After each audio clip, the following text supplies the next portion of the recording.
Hello बच्चों, कैसे हैं आप सभी लोग। आशा करते हैं आप सभी बच्चे अच्छे होंगे। स्वागत है आप सभी का मेरी इस नई वीडियो में। बच्चों, आप सभी की रिक्वेस्ट पर मैं कक्षा 9 की ये पहली वीडियो बनाने जा रहा हूं। तो मैं आप सभी से आशा करूंगा कि आप सभी इस वीडियो को ज्यादा से ज्यादा शेयर करेंगे अपने दोस्तों के साथ, जिससे कि मेरी यह वीडियो सभी दोस्तों के साथ पहुंच सके और जितने भी स्टूडेंट है इस वीडियो का फायदा ले सकें। साथ ही साथ आप सभी मेरे इस चैनल को सब्सक्राइब करिए और इस वीडियो को आप लास्ट तक जरूर देखिएगा, क्योंकि मैं इस वीडियो में आप लोगों को बहुत अच्छे तरीके से संख्या पद्धति को पढ़ाने की कोशिश करूंगा और आप लोगों को यह वीडियो जरूर समझ में आएगी। इसमें लगाए गए सारे के सारे सवाल बहुत अच्छे से समझ में आएंगे। एक बात बहुत जरूरी मैं बोलना चाहूंगा, मैं इस वीडियो को बना रहा हूं और इसके बाद जो भी मैं बच्चों वीडियो बनाऊंगा उस वीडियो को मैं एक प्लेलिस्ट बना दूंगा। उस प्लेलिस्ट को आप लोग देखिएगा और सारी की सारी वीडियो सीरियल में आप लोगों को मिलती जाएंगी। दूसरी बात यह है कि बच्चों, मैं आपको इस मैथमेटिक्स की क्लास में सिर्फ एनसीईआरटी की ही क्लास पढ़ाऊंगा, यानी कि एनसीईआरटी में जो सवाल दिए गए होंगे उन्हीं सवालों को सॉल्व करके आप सभी तक पहुंचाने की कोशिश करूंगा। और भी अन्य किताबें हैं, लेकिन उन किताबों के क्वेश्चन को अभी हाल के लिए मैंने सोचा है कि उनको सॉल्व नहीं करूंगा। मैं सिर्फ एनसीईआरटी की बुक को ही सॉल्व करूंगा। तो चलिए बच्चों, स्टार्ट करते हैं। पहला लेसन आप देख पा रहे होंगे संख्या पद्धति है और संख्या पद्धति में पहली अभ्यास 1.1 हम पढ़ेंगे, लेकिन 1.1 पढ़ने से पहले हमें यह देखना है कि संख्या पद्धति होती क्या है। इसके बारे में थोड़ा सा बच्चों पहले हमें जानना होगा। ठीक है बच्चों, तो संख्या के बारे में जानेंगे सबसे पहले, क्योंकि संख्या पद्धति मतलब संख्या है। तो संख्या असल में होती क्या है, तो चलो पहले हम संख्या के बारे में जानते हैं। संख्या क्या होती है बच्चों, तो संख्या यानी कि नंबर कितने प्रकार के होते हैं, यानी कि संख्या कितने प्रकार की होती है। तो बच्चों संख्या होती है दो प्रकार की। संख्या कितने प्रकार की होती है, दो प्रकार की होती है। कौन कौन सी होती है, सबसे पहले होती है वास्तविक संख्या। कौन होती है, वास्तविक संख्या। ठीक है, और दूसरी संख्या होती है काल्पनिक संख्या। कौन सी होती है, काल्पनिक संख्या। ठीक है बच्चों, समझ में आ रहा है ना। कितने प्रकार की संख्याएं होती हैं, दो प्रकार की संख्याएं होती है। पहली संख्या होती है वास्तविक संख्या, दूसरी होती है काल्पनिक संख्या। अब वास्तविक संख्या किसे कहते हैं, इसे हम थोड़ा सा जान लेते हैं बच्चों। तो बच्चों जो वास्तविक संख्या होती है, उस वास्तविक संख्या में एक तो होती है परिमेय संख्या, जो कि बच्चों हमें बहुत ही ज्यादा जरूरी समझना है, क्योंकि इसमें उसका लेसन दिया गया है, हमें बहुत अच्छे से पढ़ना पड़ेगा। और एक होती है अपरिमेय संख्या। अपरिमेय संख्या। तो वास्तविक संख्या में क्या क्या होता है, फिर से समझ लीजिए। वास्तविक संख्या में होता है, एक तो होता है परिमेय संख्या, दूसरा होता है अपरिमेय संख्या। ठीक है बच्चों, काल्पनिक संख्या किसे बोलते हैं। अब अच्छा, इसका मैं एग्जांपल दे देता हूं। वास्तविक परिमेय संख्या का मतलब होता है P अपॉन Q। क्या होता है, P अपॉन Q, यानी कि जो संख्या P अपॉन Q में, जैसे कि 2/3, 5/4, ये हमारी परिमेय संख्या होती है। अपरिमेय संख्या किसे बोलते हैं बच्चों, अपरिमेय संख्या हम उन्हें बोलते हैं जो परिमेय संख्या नहीं होती है, जैसे कि जिनका हम मान नहीं निकाल पाते हैं पूरा का पूरा, जैसे कि अंडर रूट में कोई संख्या हो, अंडर रूट में संख्या हो, और पाई जो होती है बच्चों ये अपरिमेय संख्या में आती है। अब हम आते हैं काल्पनिक संख्या। बच्चों काल्पनिक संख्या किसे बोलते हैं, वैसे हमारी इस लेसन में काल्पनिक संख्या का कोई भी महत्व नहीं है, इसमें मतलब काल्पनिक संख्या नहीं दी गई है, लेकिन अब मैंने लिख दिया है तो बताना तो पड़ेगा। काल्पनिक संख्या उसे बोलते हैं बच्चों, काल्पनिक संख्या हम उसे बोलते हैं जो माइनस में हो और अंडर रूट में हो। माइनस में हो और अंडर रूट में हो, उसे हम बच्चों क्या बोलते हैं, काल्पनिक संख्या बोलते हैं। ठीक है बच्चों, इतना समझ में आया है ना आप लोगों को। चलिए ठीक है, इसे आप लोग नोट कर लीजिए, या फिर आप चाहो तो इसका स्क्रीनशॉट ले लीजिए, क्योंकि संख्या कितने प्रकार की होती है, दो प्रकार की, वास्तविक संख्या और काल्पनिक संख्या। और वास्तविक संख्या के अंदर आता है परिमेय संख्या, जो कि P अपॉन Q के फॉर्म में होती है। दूसरी होती है अपरिमेय संख्या, और एक होती है काल्पनिक संख्या। काल्पनिक संख्या वही होती है जो अंडर रूट में होती है और साथ में उसका माइनस के अंदर होती है। माइनस के अंदर जो होता है हम उसका निश्चित मान नहीं निकाल पाते हैं। अंडर रूट के अंदर कोई संख्या माइनस में होती है, उसका हम कोई निश्चित मान नहीं निकाल पाते हैं, इसीलिए बच्चों हम उसे क्या बोलते हैं, काल्पनिक संख्या बोलते हैं। ठीक है बच्चों, इतना समझ में आया होगा। चलिए ठीक है, इतना आपको नोट करना है। इसके आगे कुछ और चीजें भी हम समझाएंगे, हम अभ्यास पे आएंगे, लेकिन उसके पहले हमें कुछ चीजें समझनी होंगी, क्योंकि अगर हम वो चीज नहीं समझेंगे तो फिर हमें आगे की कोई भी क्वेश्चन सही से समझ में नहीं आएगा। समझ में आ रहा है ना आप लोगों को? ठीक है, अब आप लोगों को अच्छे से समझना है तो आपको ये सारी चीजें बहुत अच्छे से समझनी है। चलिए ठीक है, अब आपने समझ लिया है संख्या किसे बोलते हैं। ठीक है, अब हम क्या पढ़ेंगे? अब हम पढ़ेंगे क्या? प्राकृतिक संख्या। क्या पढ़ेंगे बच्चों? प्राकृतिक संख्या। प्राकृतिक संख्या किसे बोलते हैं? प्राकृतिक संख्या को हम बोलते हैं नेचुरल नंबर, जिसे हम n से प्रदर्शित करते हैं। सॉरी, प्राकृतिक संख्या, प्राकृतिक संख्या को हम किससे प्रदर्शित करते हैं? n से प्रदर्शित करते हैं, और उसे अंग्रेजी में बोलते हैं नेचुरल नंबर। क्या बोलते हैं? Natural number. तो नेचुरल नंबर यानी कि नेचुरली हम जो संख्याएं हम बोलते हैं, जैसे कि मैंने बोला ये चश्मा 1 है, मार्कर 2 है, बोर्ड 1 है। नॉर्मली जिसको हम बोलते रहते हैं उन्हें हम प्राकृतिक संख्या बोलते हैं। जैसे कोई वस्तु, किसी वस्तु को जब हम गिनते हैं तो जिस नंबर से गिनते हैं वह प्राकृतिक संख्या होती है, जैसे कि 1 2 3 4 5 डॉट डॉट डॉट इन्फिनिटी तक। ये बात समझ में आया आप लोगों को? अगर आप प्राकृतिक संख्या समझ गए हैं तो आप लोग इसके आगे बढ़ेंगे। क्या करेंगे? हम करेंगे बच्चों पूर्ण संख्या। क्या करेंगे? पूर्ण संख्या। पूर्ण संख्या किसे बोलते हैं? पूर्ण संख्या को बोलते हैं W से प्रदर्शित करते हैं। किससे? W से, मतलब कि होल नंबर। क्या बोलते हैं बच्चों? होल नंबर बोलते हैं। और पूर्ण संख्या में होता क्या है? पूर्ण संख्या में होता है 0 प्लस n, यानी कि 0 और उसमें हम n यानी कि नेचुरल नंबर यानी कि प्राकृतिक संख्याओं को साथ में लिख देते हैं, तो वह होता है पूर्ण संख्या। जैसे कि 0 1 2 3 4 5 डॉट डॉट डॉट इन्फिनिटी। यहां तक आप सभी बच्चों को समझ में आया होगा? समझ में आ रहा है तो आप लोग कमेंट जरूर करिए, और बच्चों साथ ही साथ आप वीडियो को लाइक शेयर जरूर करिए। चलिए ठीक है, पूर्ण संख्या समझ लिया बच्चों। अब हम समझेंगे पूर्णांक संख्या। ठीक है,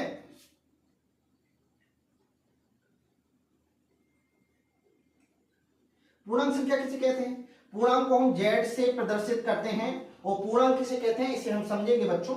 देखिए पूर्णांक क्या होता है? पूर्णांक होता है 0 1 2 3 4 डॉट डॉट डॉट इन्फिनिटी, और यहां पर -1 -2 -3 -4 और माइनस की इन्फिनिटी। ये जो संख्याएं होती हैं यानी कि 0 प्लस की संख्या और माइनस की संख्या, ये तीनों संख्याओं को मिला करके हमारा जो बनता है वह बनता है पूर्णांक। क्या बनता है बच्चों? पूर्णांक बनता है। ठीक है, हमने पहले प्राकृतिक संख्या सीखा, फिर पूर्ण संख्या सीखा, फिर हमने पूर्णांक सीखा है। अब हमें पता करना है भिन्न। भिन्न किसे कहते हैं? भिन्न समझिए। चलिए ठीक है, भिन्न समझिए। भिन्न, भिन्न का मतलब क्या होता है बच्चों? भिन्न का मतलब होता है जिसमें होता है अंश, जिसमें अंश होता है और बटे में हर, यानी अंश और हर जिसमें होता है वह भिन्न होती है। जैसे कि 5/2, इसमें अंश हो जाएगा 2 और हर, सॉरी, अंश हो जाएगा 5 और हर हो जाएगा 2। ये हमारी भिन्न हो गई है बच्चों। ठीक, यहां तक समझ में आया है आप सभी बच्चों को? चलिए ठीक है, अब हम इसके बाद समझेंगे परिमेय संख्या, क्योंकि परिमेय संख्या आप लोगों को समझना बहुत ज्यादा जरूरी है, क्योंकि परिमेय संख्या से ही रिलेटेड पूरा का पूरा हमें यहाँ पर पूरा लेसन पढ़ना होगा। ठीक है, तो परिमेय संख्या को आप बहुत अच्छे से समझेंगे बच्चों। ठीक है, अब परिमेय संख्या किसे कहते हैं? तो परिमेय संख्या। ठीक है, आप लोग बच्चों यह समझ लेंगे तो आपको जो क्वेश्चन रहेंगे ना वो पूरे के पूरे आप लोगों को समझ में आ जाएंगे। ठीक है, परिमेय संख्या, परिमेय संख्या किसे कहते हैं? वह संख्या जो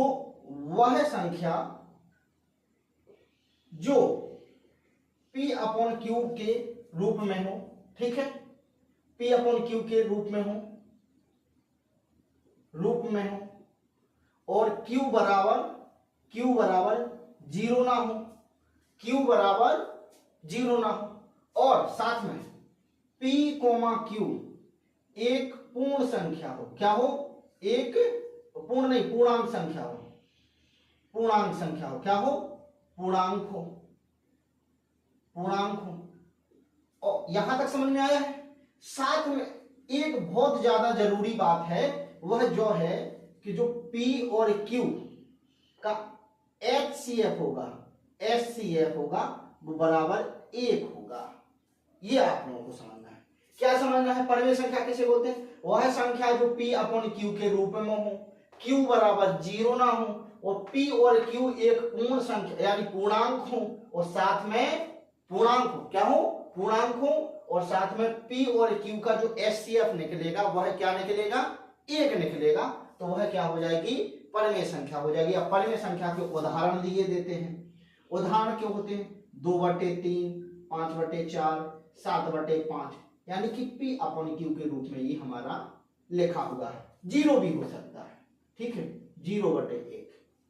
यहां पर आप देख पा रहे होंगे q बराबर 0 नहीं होना चाहिए, p बराबर तो 0 चल भी जाएगा, q बराबर 0 नहीं होना चाहिए। 0 के बटे में 1 ये पूर्ण संख्या हो जाएगी, पूर्णांक हो जाएंगे और ये क्या है, परिमेय संख्या हमारी हो गई है। ठीक है, तो आप लोगों ने क्या सीखा, यहां पर परिमेय संख्या भी सीख लिया है। आप लोगों को एक बात बहुत अच्छी से ध्यान देना है, जो पाई है ये अपरिमेय है, पाई जो है अपरिमेय संख्या है और जो 22/7 है ये परिमेय संख्या है, परिमेय संख्या है। ठीक है बच्चों, यहां तक मैंने आप लोगों को समझाया, आशा करते हैं आप सभी बच्चों को समझ में आया होगा। समझ में आ रहा है तो आप वीडियो को लाइक जरूर करिए। और अब हम पढ़ते हैं अपनी एक्सरसाइज को, क्योंकि इतना मुझे समझाना था। अगर आप लोगों ने इतना समझ लिया है तो आप लोगों को इसके आगे का सब कुछ समझ में आने वाला है। ठीक है बच्चों, ओके, तो बढ़ते हैं पहले सवाल की ओर और आप लोग बने रहिए वीडियो में लास्ट तक। बच्चों आप लोगों को पूरा का पूरा समझ में आएगा, इसकी गारंटी मैं लेता हूं। बच्चों अब हम कर रहे हैं अभ्यास 1.1 का पहला क्वेश्चन। आप लोग इसे बहुत ही अच्छे से समझना है। लिखा है, क्या शून्य एक परिमेय संख्या है? क्या इसे p अपॉन q के रूप में लिख सकते हैं, जहां p और q पूर्णांक है और q बराबर 0 नहीं है। इसे हम हल करेंगे, तो इसे हम किस प्रकार से हल करेंगे। सबसे पहले लिखा है, क्या शून्य एक परिमेय संख्या है? तो आंसर में लिखेंगे हाँ, शून्य एक परिमेय संख्या है। अभी मैंने, क्योंकि जब परिमेय संख्या आप लोगों को पढ़ाया था उसमें आप लोगों ने देखा होगा शून्य एक परिमेय संख्या है। ठीक है, ओके, क्योंकि 0 के बटे में 1 लिख देंगे तो वह परिमेय संख्या माना जाएगा। ठीक है, क्या इसे p अपॉन q के रूप में लिख सकते हैं? बिल्कुल लिख सकते हैं। जैसे कि 0 बराबर, अगर 0 के बटे में 1 लिख देंगे तो यह p अपॉन q के बराबर हो जाएगा कि नहीं हो जाएगा। तो हमने ये भी सिद्ध कर लिया। वो कह रहा है क्या इसे p अपॉन q के रूप में लिख सकते हैं, तो 0 को मैंने 0/1, क्योंकि 1 का भाग 0 में देंगे तो 0 आएगा और p अपॉन q के रूप में लिख गया है। जहां p और q एक पूर्णांक है, p और q देखो ये पूर्णांक है ना, क्योंकि पूर्णांक किसे बोलते हैं, पूर्णांक में 0 होता है, 1 होता है, 2 होता है, 3 होता है, -1, -2, -3, ये पूर्णांक संख्याएं है ना, ये पूर्णांक संख्याएं है ना बच्चों। तो 0 भी ले लिया, 1 भी ले लिया, तो p और q पूर्णांक संख्याएं हैं और q बराबर 0 नहीं है, तो q बराबर 0 नहीं है, q बराबर मैंने क्या लिया है, 1 लिया है। इस प्रकार से बच्चों हमने इस पहले वाले सवाल को सॉल्व किया है। आप लोगों को समझ में आ रहा है ना, चलिए ठीक है बच्चों, हम करेंगे प्रश्न नंबर 2 सॉल्व। लिखा हुआ है 3 और 4 के बीच में 6 परिमेय संख्या ज्ञात कीजिए। कोई संख्या दी गई है, हमें उनके बीच में परिमेय संख्या ज्ञात करनी है, उनके बीचों बीच। तो इसके 2 मेथड हैं, लेकिन हम आपको पहला वाला जो सरल है उसको आपको बताएंगे। क्या करना है, 3 और 4 के बीच में लिखना है। तो 3 के बटे में हम 1 लेंगे, परिमेय संख्या बन जाएगी। 4 के बटे में 1 लिख लेंगे तो ये भी परिमेय संख्या बन गई। कितनी परिमेय संख्या निकालनी है, 6 निकालनी है। तो क्या करेंगे, 6 निकालनी है, उसमें 1 जोड़ेंगे तो बन जाएगा 7। यानी कि मैं कहना चाह रहा हूं जितनी परिमेय संख्या हमें निकालनी होती है उसमें 1 जोड़ेंगे और जो संख्या बनेगी वह उस संख्या का क्या करेंगे बच्चों, हम अंश और हर में गुणा कर देंगे। यहां पर हमने क्या किया, गुणा कर दिया है।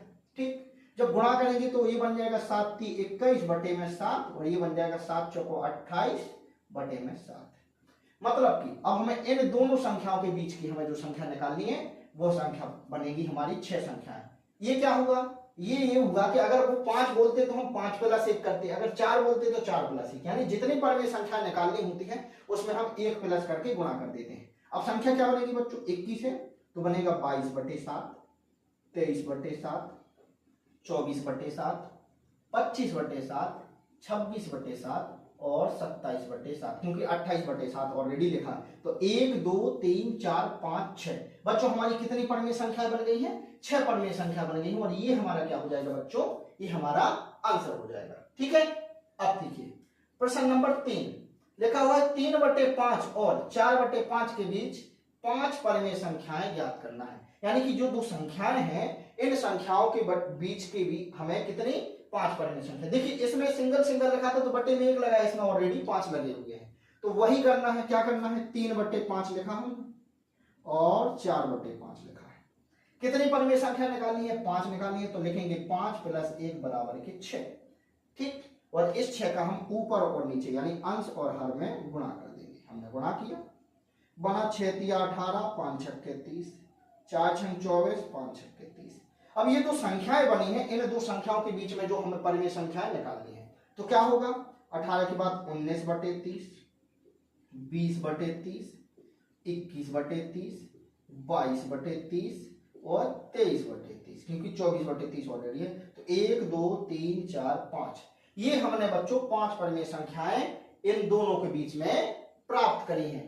ठीक है ना बच्चों, समझ में आ रहा है? समझ में आ रहा है तो वीडियो को आप लाइक जरूर करिए और शेयर भी करिए। ठीक है, आइए बच्चों हम करते हैं प्रश्न नंबर 4 सॉल्व। लिखा हुआ है नीचे दिए गए कथन सत्य हैं या असत्य, कारण के साथ अपने उत्तर दीजिए। ठीक है, हमें 4 कथन दिए गए हैं, हमें इन चारों कथनों को बताना है कि ये सत्य है कि असत्य है। पहला वाला देखते हैं। लिखा है प्रत्येक प्राकृत संख्या एक पूर्ण संख्या होती है। ठीक है, प्रत्येक प्राकृत संख्या एक पूर्ण संख्या होती है। सबसे पहले क्योंकि कारण सहित बताना है तो प्राकृत संख्या लिखेंगे। क्या लिखेंगे, प्राकृत संख्या। प्राकृत संख्या, प्राकृत संख्या क्या होती है, 1 2 3 4 5 ... ये होती है। और पूर्ण संख्या क्या होती है, पूर्ण संख्या लिखेंगे। अब पूर्ण संख्या लिखेंगे बच्चों, समझ में आना चाहिए आपको। पूर्ण संख्या क्या होती है, 0 1 2 3 4 5 6। वो क्या कह रहे हैं, जो प्राकृत संख्या है, जितनी भी प्राकृत संख्या है वे सब क्या है, पूर्ण संख्या है। तो बिल्कुल है, देखो ई में से मिलाएंगे अपन तो बिल्कुल मिल रही है कि नहीं मिल रही है, मिल रही है, सारी संख्या मिल रही है ना। मतलब कि जितनी भी प्राकृत संख्या है वो सब पूर्ण संख्या में हमें प्राप्त होती हैं, बिल्कुल प्राप्त होती हैं। इसीलिए हम क्या लिखेंगे, इसे हम लिखेंगे बेटा सत्य लिखेंगे। क्या लिखेंगे बच्चों, इसे सत्य लिखेंगे। कैसे पता चला, प्राकृत संख्याएं हमने 1 2 3 4 5 लिखी है, पूर्ण संख्या 0 1 2 3 4 5, यानी कि पूर्ण में एक संख्या एक्स्ट्रा होती है, वो होती है 0, और बाकी सब प्राकृत संख्या हमें पूर्ण संख्या में से मिल जाती है। इसीलिए जितनी भी प्राकृत संख्या है वह सब पूर्ण संख्या होती है। ठीक, दूसरा वाला लिखा प्रत्येक पूर्णांक एक पूर्ण संख्या होती है, यानी जितनी भी पूर्णांक में संख्याएं होती हैं वह पूर्ण संख्या होती हैं। चलिए फिर पता चलाते हैं क्या होता है क्या नहीं होता है। ठीक है, पूर्णांक संख्या मैं छोटे छोटे लिख रहा हूं, आप लोग थोड़ा सा समझना बच्चों। पूर्णांक संख्या किसे बोलते हैं, तो 0 1 2 3 ... -1 -2 -3 ... ठीक है, ये होते हैं पूर्णांक। मैंने इसीलिए शुरुआत में सारी चीजें पढ़ाई थी ताकि आप इन चीजों को समझ सको। ठीक है, अब पूर्ण संख्या किसे बोलते हैं, पूर्ण संख्या, पूर्ण संख्या होती है 1 2 3 4 5 ... यानी कि बच्चों वो कह रहे हैं जो पूर्णांक संख्याएं होती हैं वो सब किस में मिल जाती हैं, पूर्ण संख्या में मिल जाती है। भैया कहां मिलती हैं, इसमें तो 1 2 3 4 5 6 7, 0 भी है इसमें, सॉरी 0 1 2 3 4 5, लेकिन माइनस वाली संख्या तो नहीं मिल रही है ना इसमें। और जो माइनस वाली संख्या नहीं मिल रही है तो कैसे ये सब संख्याएं पूर्ण संख्या बन सकती है, नहीं बन सकती है ना, क्योंकि इसमें कमी है किसकी, माइनस वाले संख्याओं की। इसीलिए ये क्या हो जाएगा बच्चों, ये हो जाएगा असत्य। ठीक है, इसीलिए मैंने शुरुआत में सारी चीजें आप लोगों को समझाई। अब आया है तीसरा वाला सवाल, देखिए इसे समझेंगे। लिखा है प्रत्येक परिमेय संख्या एक पूर्ण संख्या होती है। प्रत्येक परिमेय संख्या क्या होती है, एक पूर्ण संख्या होती है। बच्चों पहले हम परिमेय संख्या लिखेंगे। अब आप लोगों ने परिमेय संख्या समझ लिया होगा, क्या होती है परिमेय संख्या। परिमेय संख्या होती है P/Q के रूप में। P/Q यानी 0/1 1/2 5/7 6/ कुछ भी लिख दो, 7 लिख दो, ये संख्या है। और जो पूर्ण संख्याएं होती हैं, जो पूर्ण संख्याएं होती हैं वो होती हैं ये 0 1 2 3 4 ... तो बच्चों किसी भी संख्या के नीचे हम 1 तो लिख सकते हैं बटे में, जैसे 1 के बटे में 1, 0 के बटे में 1, तो ये तो परिमेय संख्या बन जाएगी, समझ रहे हो। लेकिन अगर मैंने कहा 5/7, तो यहाँ भैया 5/7 कहाँ है, 5/7 तो नहीं है ना। तो इसका मतलब क्या है, जो परिमेय संख्या कुछ तो हो सकती है। जैसे मैंने यहाँ पर 1 लिखा था, अब मैं 1/1 यहाँ लिख दूं, तो ये तो बच्चों मिल गई, लेकिन बाकी की तो नहीं मिलेगी ना। तो सभी परिमेय संख्याएं जो होती हैं वो पूर्ण संख्याएं नहीं होती, कुछ हो सकते हैं। क्या हो सकते हैं बच्चों, कुछ हो सकते हैं। जैसे ये वाली शुरुआत की 2 मिली, बाकी नहीं मिल रही है। तो सभी परिमेय संख्याएं पूर्ण संख्याएं नहीं होती हैं, इसीलिए हम लिखेंगे इसे असत्य। क्या लिखेंगे बच्चों, असत्य लिखेंगे। क्या लिखेंगे, इसे असत्य लिखेंगे, क्योंकि कारण सहित बताना था, इसीलिए बच्चों में सारी चीजें कंप्लीट करा रहा हूं।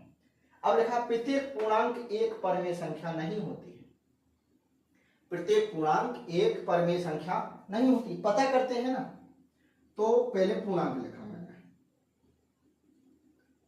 पूर्णांक संख्या, सॉरी पूर्णांक संख्या अच्छे से लिखते हैं। लिखा है पूर्णांक संख्या। पूर्णांक संख्या क्या होता है, 0, 1, 2, 3 डॉट डॉट डॉट इन्फिनिटी तक, -1, -2, -3 और माइनस के इन्फिनिटी तक। ये हो गई बच्चों हमारी क्या, पूर्णांक संख्या। अब परिमेय संख्या लिखेंगे, ठीक है। परिमेय संख्या, परिमेय संख्या क्या होती है, जो P/Q के रूप में लिखी होती है, यानी कि बटे में लिखी होती है। तो बच्चों हम बटे में लिखते हैं, कोई भी संख्या लिख देते हैं। मैंने कोई भी संख्या 5, 7, 6, 8। अब इसे बटे में बनाना है, तो इसके बटे में हम 1 लिख देंगे। परिमेय संख्या बन गई कि नहीं बन गई, 5/1, 6/1, 8/1 हो गई ना। तो बच्चों आप ध्यान से समझना, 5 एक रियल नंबर है, 6 एक रियल नंबर है, 7 एक रियल नंबर, 8 यहां तक कि माइनस का 4, माइनस के 2, यहां तक कि 0, ये भी एक रियल नंबर, मतलब ये पूर्णांक संख्या है ना। मैंने ये सारे के सारे पूर्णांक संख्या और इनके बटे में मैं अगर 1 लिख दूं, तो ये सब परिमेय संख्या बन गई है। इसका मतलब जो पूर्णांक होते हैं वो सभी परिमेय संख्या होती हैं। जितने भी पूर्णांक होते हैं वह सब परिमेय संख्या होती हैं। लिखा है ना, प्रत्येक पूर्णांक एक परिमेय संख्या होती है। प्रत्येक पूर्णांक एक परिमेय संख्या होती है। ये परिमेय संख्या, क्योंकि इसके बटे में हम 1 लिख दें, तो देखो ये परिमेय संख्या बन गई कि नहीं बन गई। और जबकि है क्या, ये एक पूर्णांक है। ये क्या है, एक पूर्णांक है। अगर इन सभी संख्याओं के बटे में अगर हम 1 लिख देंगे, तो ये सब एक परिमेय संख्या बन रही कि नहीं बन रही बच्चों, बन रही है। तो जबकि ये क्या कह रहे हैं, ये कह रहे हैं नहीं होता है, तो ये क्या हो जाएगा, असत्य हो जाएगा। क्या हो जाएगा बच्चों, ये हो जाएगा असत्य। तो बच्चों इस प्रकार से हमने आज संख्या पद्धति का एनसीईआरटी का अभ्यास 1.1 पूरी तरीके से कंप्लीटली सॉल्व किया है। आशा करते हैं आप सभी बच्चों को बहुत अच्छे से समझ में आया होगा। अगर आप लोगों को बहुत अच्छे से समझ में आया हो तो मेरी वीडियो को आप लाइक करिए, कमेंट करिए। जो भी हमारे स्टूडेंट है जो मुझे पर्सनली जानते हैं, आप कमेंट में अपना नाम जरूर लिखिए और वीडियो कैसी लगी है ये आप लोग जरूर बताइए। अपने साथियों को इस वीडियो को ज्यादा से ज्यादा शेयर करिए, चैनल को आप सब्सक्राइब करिए, ताकि अब आने वाले समय में आपको कक्षा 9 की पूरी वीडियो आप लोगों को सॉल्यूशन के साथ अच्छे से मिलेगी। चलिए बच्चों, मिलते हैं अगली वीडियो में, तब तक के लिए thank you so much, bye bye.